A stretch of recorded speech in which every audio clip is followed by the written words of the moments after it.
दिल्ली में नई सरकार बनाने के जनादेश के साथ भाजपा का 27 साल का वनवास खत्म हो गया। आम आदमी पार्टी राज्य में पिछली 2 प्रचंड जीत के बाद 22 सीटों पर सिमट कर रह गई। अरविंद केजरीवाल के साथ बड़े बड़े दिग्गज भी चुनाव हार गए। जल्द ही नई सरकार के मंत्री शपथ लेंगे। इसके साथ ही सरकार अपना कामकाज शुरू करेगी। इन नतीजों ने यह तय कर दिया कि सिर्फ बिजली, पानी और बस यात्रा फ्री करने से ही काम नहीं चलने वाला है। लोगों को बुनियादी विकास भी चाहिए। खराब सड़कें, पॉल्यूशन की मार और दिल्ली में सफाई की दरकार ने लोगों को सरकार बदलने पर मजबूर कर दिया। साथ ही और भी कई कारण रहे होंगे। केजरीवाल का जेल जाना उनमें से एक हो सकता है। दिल्ली वालों ने जिस आदमी को दिल्ली का मुख्यमंत्री बनाया था वो एक कट्टर ईमानदार था। केजरीवाल ने सभी विपक्षी पार्टियों को कोसते हुए उनके बारे में क्या कुछ नहीं कहा होगा। पिछले दिनों में ये सब बातों से पलटते नजर आ चुके हैं केजरीवाल। कट्टर ईमानदार होने की छवि को तो बट्टा लग ही चुका है। हर बात पे एलजी को कोसना ये आम आदमी पार्टी के लिए आम बात हो चुकी थी। हालांकि इसमें कोई दो राय नहीं है कि बीजेपी को जीत की तरफ ले जाने में एलजी की बड़ी भूमिका रही है। दिल्ली का मुख्यमंत्री अपनी मर्जी से सरकार के मंत्रालयों के सचिव तक नियुक्त नहीं कर सकता। इससे सरकार की मजबूरी समझी जा सकती है। इस मजबूरी को दिल्ली वालों ने 2015 और 2020 में समझा। दिल्ली की जनता ने एमसीडी में भी केजरीवाल को बिठा दिया। हम जब चुनाव कवर करने निकले तो बहुत से लोगों ने कहा कि दिल्ली में आपके डबल इंजन से हमको कोई फायदा नहीं हुआ है। एमसीडी पहले की तुलना में और ज्यादा निकम्मी हो गई है। कुछ लोग तो लगे हाथों एमसीडी में बदलाव की उम्मीद में दिखे। अब जब दिल्ली में नई सरकार बन रही है तो लोगों ने जिस उम्मीद के साथ बीजेपी को वोट दिया है तो उन सब वादों को पूरा करना भाजपा के लिए चुनौतीपूर्ण होने वाला है। आज हम दिल्ली की नई सरकार के सामने आने वाली इन्हीं चुनौतियों पर बात करेंगे। नमस्ते, मेरा नाम है डेविड शर्मा। आप देख रहे हैं रैप। सबसे पहले बात कानून व्यवस्था की। दिल्ली पुलिस केंद्रीय गृह मंत्रालय के तहत आती है। इसका मतलब दिल्ली पुलिस के सर्वे सर्वा अमित शाह है। दिल्ली में कानून व्यवस्था को और ठीक करने के लिए वे क्या कदम उठाते हैं ये देखना दिलचस्प होगा। लोगों को यहाँ ज्यादा उम्मीद नहीं करनी चाहिए। कानून व्यवस्था में कोई खास बदलाव देखने को नजर नहीं आने वाला है। आगे बात दिल्ली में चल रही फ्री योजनाओं की। बीजेपी ने अपने घोषणा पत्र में वायदा किया है कि पुरानी योजनाएं पहले की तरह ही चलती रहेंगी। महिलाओं को बस में फ्री टिकट मिलता रहेगा और फ्री बिजली और पानी के भी लोगों के घर तक पहुंचते रहने की उम्मीद है।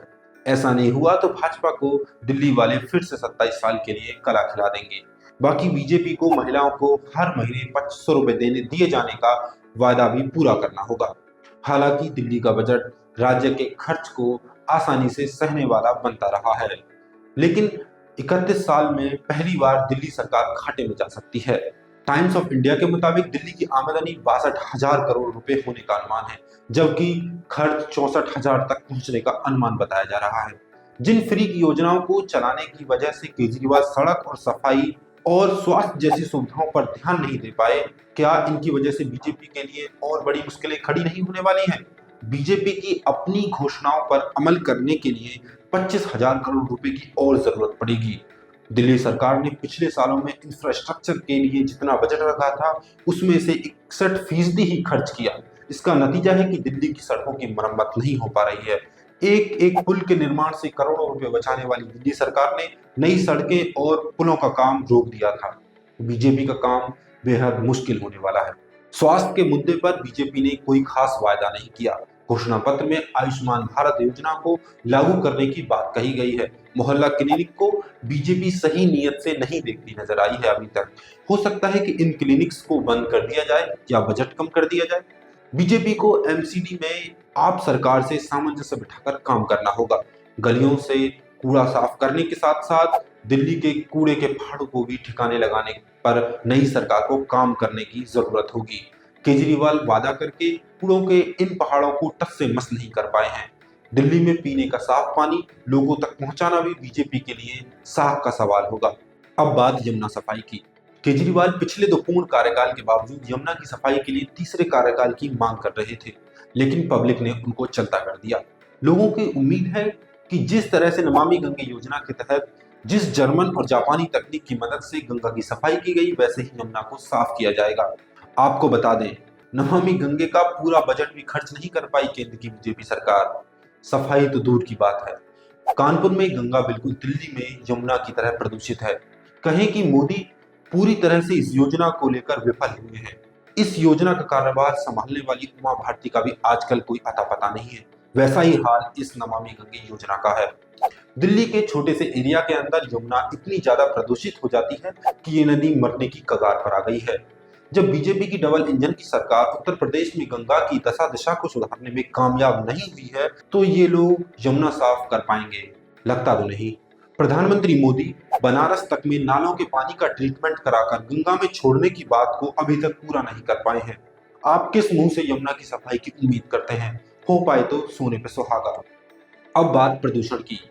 आजकल दिल्ली 12 महीने प्रदूषण की चपेट में रहने लगी है। 200 से 250 एक्यूआई नॉर्मल लगने लगा है। शरीर अभी इस माहौल को नॉर्मल नहीं मानता है।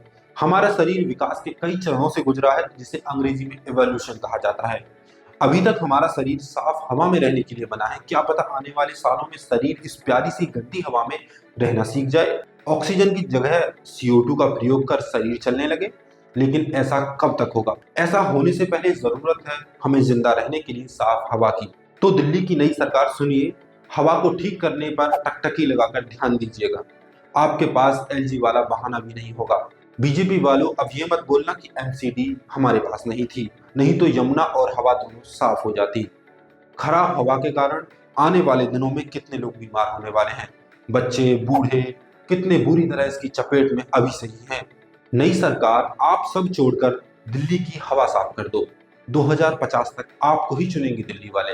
वैसे दिल्ली वाले 10 साल में ऊब जाते हैं। एक बड़ी चुनौती बीजेपी के सामने ये आने वाली है कि दिल्ली का होने वाला CM रहेगा कहाँ?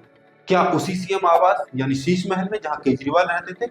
क्या होने वाला CM उसी सोने के कमोड का इस्तेमाल करेगा जिसके CM आवास में लगे होने का बीजेपी आरोप लगाती थी? ये तो खैर देखना होगा। बीजेपी को दिल्ली के लोगों के लिए काम करना होगा। LG काम नहीं करने देता जैसा कोई बहाना नहीं चलेगा। जनता ये सब सुन सुनकर अब थक चुकी है। अंत तक वीडियो देखने के लिए धन्यवाद। ऐसी ही दिलचस्प वीडियोस के लिए देखते रहिए रैपअप।